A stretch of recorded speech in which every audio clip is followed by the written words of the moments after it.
ઉગતો સૂરજ અને આથમતી સંધ્યા, બદલાતી ઋતુ અને પલટાતા વાતાવરણ વચ્ચે પણ સતત પોતાની નાની એવી દુકાનમાં તૂટેલા ચૂલા રિપેર કરનાર એક વ્યક્તિ અને એક સાંધોને તેર તૂટે જેવી સ્થિતિમાંથી પોતાના પરિવારનું ગુજરાન ચલાવનાર આ વ્યક્તિ એક દિવસ પોતાના તૂટેલા ચશ્મા રિપેર કરાવવા માટે એક દુકાને જાય છે.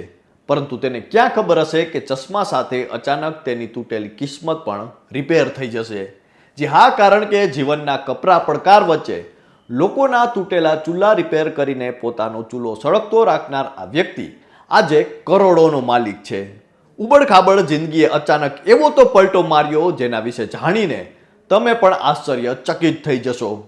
નમસ્કાર, આપની સાથે હું છું કૃપાલસિંહ જાડેજા અને હાલમાં જ ચશ્મા રિપેર કરાવવા માટે ગયેલા વ્યક્તિની કિસ્મત એવી તો બદલી કે તે રાતોરાત કરોડપતિ બની ગયો.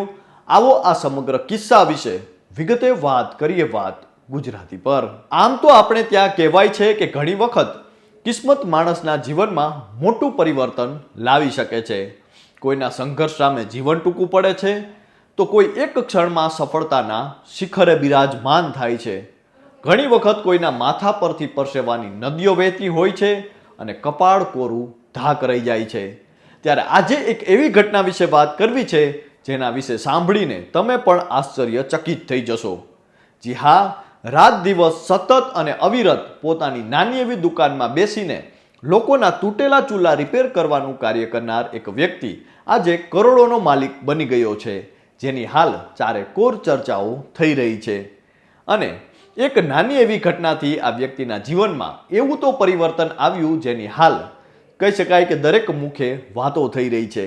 જો સમગ્ર કિસ્સા વિશે વિગતે વાત કરીએ તો પંજાબના મોગા જિલ્લાના નિહાલસિંહ વાલાના રહેવાસી એવા મહિન્દરસિંહ કે જેઓ ગઈકાલ સુધી પોતાની નાની એવી દુકાનમાં તૂટેલા ચૂલા રિપેર કરીને ગુજરાન ચલાવતા હતા, તેઓ આજે 3 કરોડ રૂપિયાના માલિક છે. પંજાબ સ્ટેટ મહાશિવરાત્રી બમ્પર 2026એ રાતોરાત મહેન્દરસિંહનું જીવન બદલી નાખ્યું છે.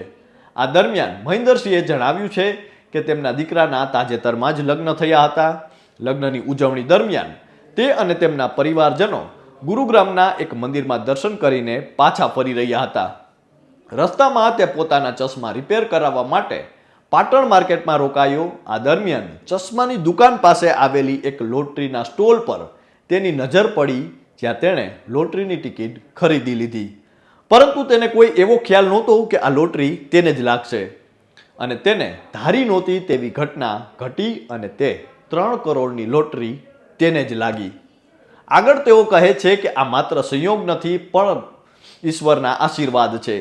આ ઉપરાંત તેણે કહ્યું છે કે મારી પુત્રવધુ મારા ઘરે લક્ષ્મી બનીને આવી છે અને આ ચમત્કાર તેના આગમન પછી જ થયો છે.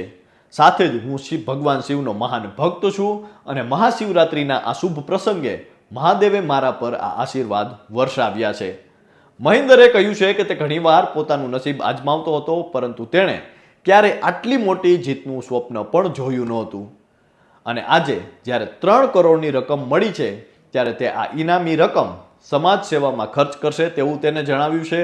આ ઉપરાંત જ્યારે લુધિયાણામાં લોટરી વિતરક દ્વારા સન્માનિત કરવામાં આવ્યા ત્યારે મહિન્દરસિંહની આંખો છે તે આંસુઓથી ભરાઈ ગઈ હતી. કહેવાય છે કે કોઈને ખબર નથી હોતી કે ક્યારે કોનું નસીબ કેવી રીતે બદલાય તે કહી શકાય નહીં. અને આ વ્યક્તિ સાથે પણ આવું જ કંઈક બન્યું.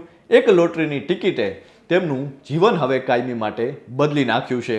આશાના અનેક વર્ષો સામે નસીબનો એક દિવસ આ વ્યક્તિના જીવનમાં મોટું પરિવર્તનનું કારણ બન્યો. મહત્વનું છે કે થોડા દિવસ પહેલા કેરળમાં પણ એક રિક્ષા ડ્રાઈવરનું નસીબ ચમક્યું હતું. ઓણમ બમ્પર લોટરીમાં આ વ્યક્તિને 25 કરોડ રૂપિયાની લોટરી લાગી હતી. 500 રૂપિયામાં તેને આ લોટરીની ટિકિટ ખરીદી હતી, જેના પર તેણે બમ્પર લોટરી નીકળી હતી, જે કેરળમાં લોટરીના ઇતિહાસનું સૌથી મોટું ઇનામ કહેવામાં આવે છે. જોકે ઘણી વખત લોકો લાલચમાં આવીને આ પ્રકારની લોટરી પાછળ પોતાની કમાણી વેડફી નાખતા હોય છે. અનેક એવા કિસ્સાઓ પણ આપણે સાંભળતા હોઈએ છીએ કે લોટરી જીત્યા બાદ કોઈ પણ પ્રકારના પૈસા ન મળ્યા હોય. અને આમ પણ કહેવાય છે ને કે નસીબનો દરવાજો પણ ત્યારે ખુલે છે જ્યારે કાર્યના ટકોરા પડે. કર્મ અને નસીબની હંમેશા ચર્ચાઓ થતી રહે છે, પણ કહેવાય છે કે જે માણસના હાથની વાત છે તે કર્મ છે અને જે માણસના તાબામાં નથી તે નસીબ છે. તો આપ સૌ કોઈ આ ઘટના અંગે શું માનો છો તે કોમેન્ટ કરીને અમને જરૂરથી જણાવજો. તો અત્યારે બસ આટલું જ. ફરી મળતા રહીશું વાત ગુજરાતી પર.